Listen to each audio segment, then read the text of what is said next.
Sonia, thank you for taking the time to talk with us today. And when something like this happens, it comes up in conversation in the newsroom, and so many of us think, how am I going to talk to our kids about this? And we know we have people at home wondering, how are they going to talk to their kids about what happened in Texas? So my first question is, how do you start that discussion with kids, and should you bring it up? Yeah, I think we're all just heartbroken and frustrated that we do have to have these conversations with our kids. I think the thing to remember is that you are your child's greatest safety signal. So it is important to talk to them. And in talking with them, what you're telling them is they are safe to talk about things with you. And because you are their primary source of safety, you're reinforcing to their hearts and minds that they can talk about these things and they are safe. And so I would say, yes, it is important. I think it's also important to remember, though, that you want to make it appropriate. So for younger children, you want to talk briefly about it. The older the child, the more they're probably going to want to go more in depth. Do you let them ask you questions? Do you tell them some bare facts about it and then say, what would you like to know? Yeah. What are you thinking about this? I think that's the question. We want to find out from kids, what are their thoughts around it? You know, sometimes they've got accurate things they're thinking, but sometimes they might not. So asking them, what are you thinking about when you hear this? What are your feelings about that? That allows us to get an idea of what's going on in their brains around the subject. And better gauge our response. Absolutely. I think when it comes to this situation, it is going to be really important for parents to remember to take a nice deep breath, to calm their systems, and really, I say underreact. And what I mean by that is, it's not that we don't care, it's not that it's not important, but we're going to be sending the signal to our kids, again, that they're safe, that we can talk about these things. We set the tone. We set the tone, that's exactly right, yeah. So immediately my mind thinks, do I limit media? Do I turn off the news? Do I say no social media? What do I do to help control what they're getting? Yeah, again, I think it's really going to depend on a child's age. You know, your younger children, elementary age, I would say really limit the amount of media. We can talk about it, we can kind of give it a container, we talk about it a little bit, we're going to set it aside, and then we're going to go play, or we're going to do some engaging, fun, pleasurable activities. The older a child, the more they may have questions and the more time you may need to spend with them. Again, making sure that you take time to have just that space that they can ask questions, they can process with you. That is their greatest signal of safety. Yeah. And then kids often say they're fine. They don't want their parents to worry, or maybe they just don't want their parents to be involved as much. Right. At what point do we think something is wrong?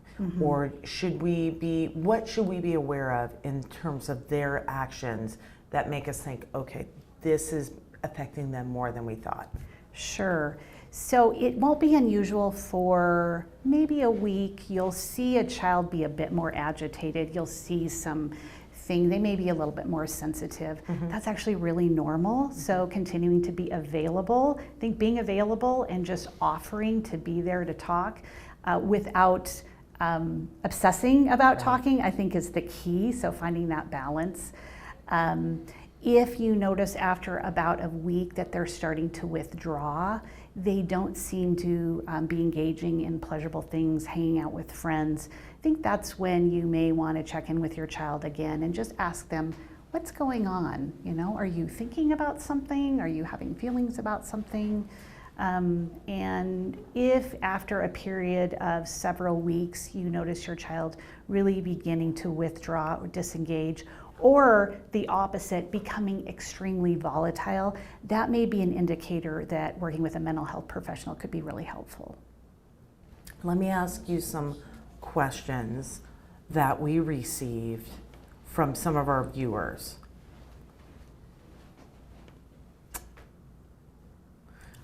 Someone wrote in and says, I don't have children, but am watching my roommate's kids while she is at work. How should I approach this if they ask questions?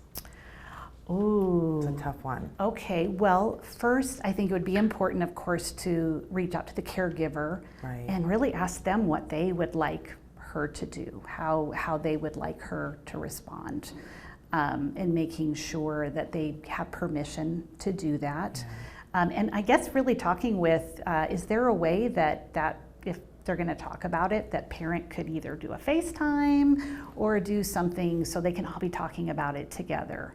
Yeah, that's a tough one. How can we help our kids feel safe and confident going to school when they ask if this could happen at their school? And that's a question I think we all had as parents today. Yeah. So, no easy answer. And this is what I do with children if we have a situation where they're worried about going to school. So we have a system called what-ifing in our minds where we're asking, what if this happens? What if this happens? It's really a natural part of us as humans to try to predict and make a plan for something. And so I allow a child, or even we do this with ourselves, we allow ourselves a bit of time to think about, well, what are the things you're worried about? What if? And then we want to go ahead and kind of put that aside and say, okay, now let's talk about what is. So there's what if, but there's also what is. And we don't want to forget about what is put in place for safety, because I think sometimes the what ifing can take over. So that can be things like, first of all, right where we are right now, let's look around your room, or let's look around where we are. What is true about right now? That's another way we ground, we call it grounding. So that might be, oh, your puppy's right here and you're petting your puppy, and I'm here with you and you're in your bedroom and it's really safe. So that's what is. If we talk about school, then so what is true at school about safety? So, oh, you have your resource officers, you've got your teacher, you've got your principal. You hang out with your friends during recess and talk about the things that are true, what is true about safety in the school. We cannot alleviate all the uncertainty, but what we can do is make sure that we ground our kids and ourselves and make sure that we have a bit of balance there to remind ourselves of what is true about the safety. Because I think parents feel overwhelmed. Oh, absolutely. And I think that's what I do for myself. It's important for us to remember and honor that there's a part of us that's always going to want to ask questions about, how do I keep myself safe? What if this happens? We just have to figure out how to put some parameters around it so we don't discard the realities of the safety things that we do have. Yeah. Give some perspective. Give some perspective, yeah. There's a question. My son heard about it at school and he is afraid it will happen here. And again, asking, how do I assure he is safe when it keeps happening? I think that you address that to some extent.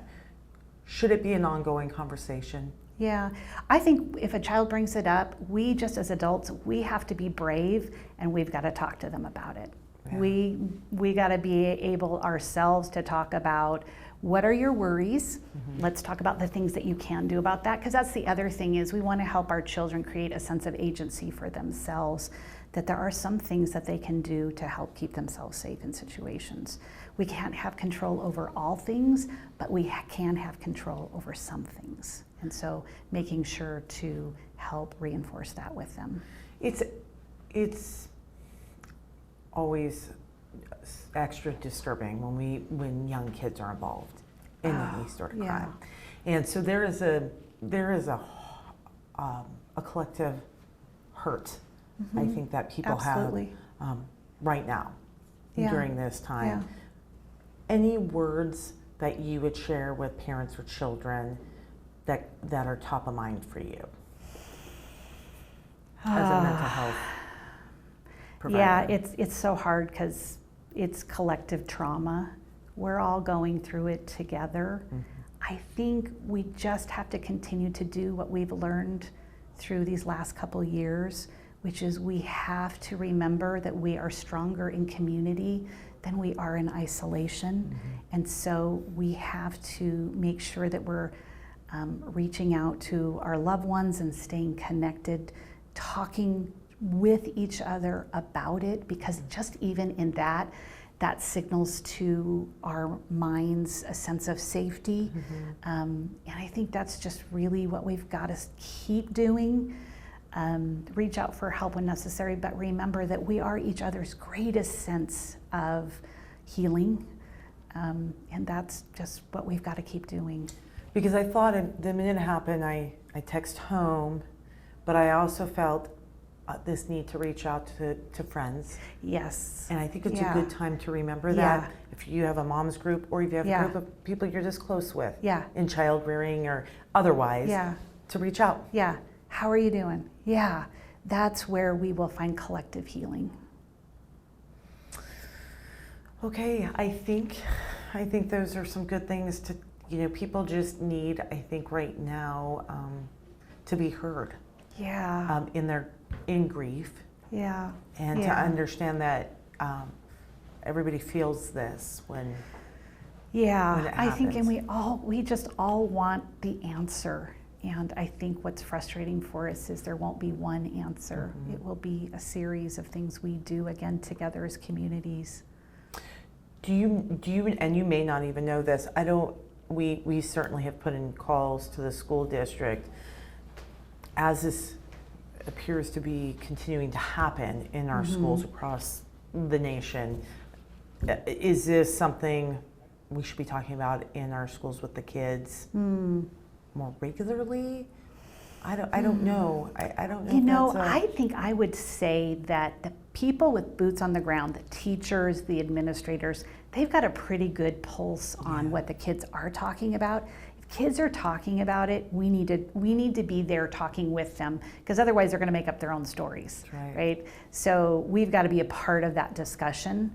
And of course it's happening more frequently. So my guess is that, I would say we just need to take the lead from the people that are doing the work and trust that they know what our kids are talking about, and then we need to meet that need. Because they do have this unbelievable connection because they're with them.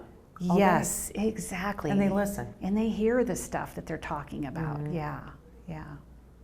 When something like this happens, do you, in the community of mental health and mental wellness, do you see usually some sort of reaction? It just depends.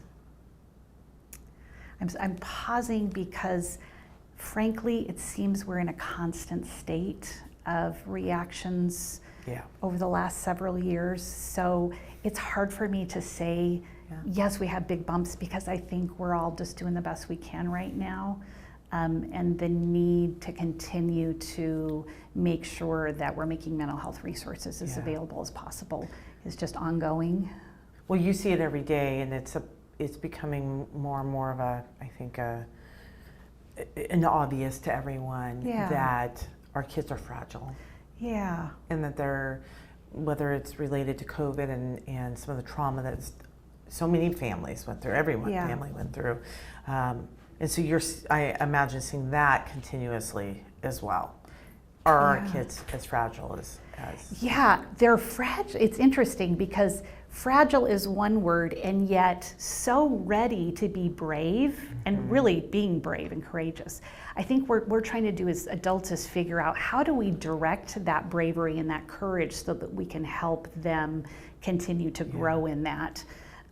They're vulnerable. I think that's the word I would use. They're very vulnerable, and we're trying to figure out, with any vulnerable population, what do we do?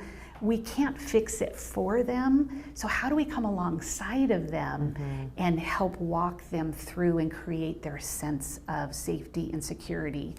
And that's what we're trying to figure out, and we're all doing this in real time. Right. So I think that's what can be discouraging sometimes, but we got to keep at it.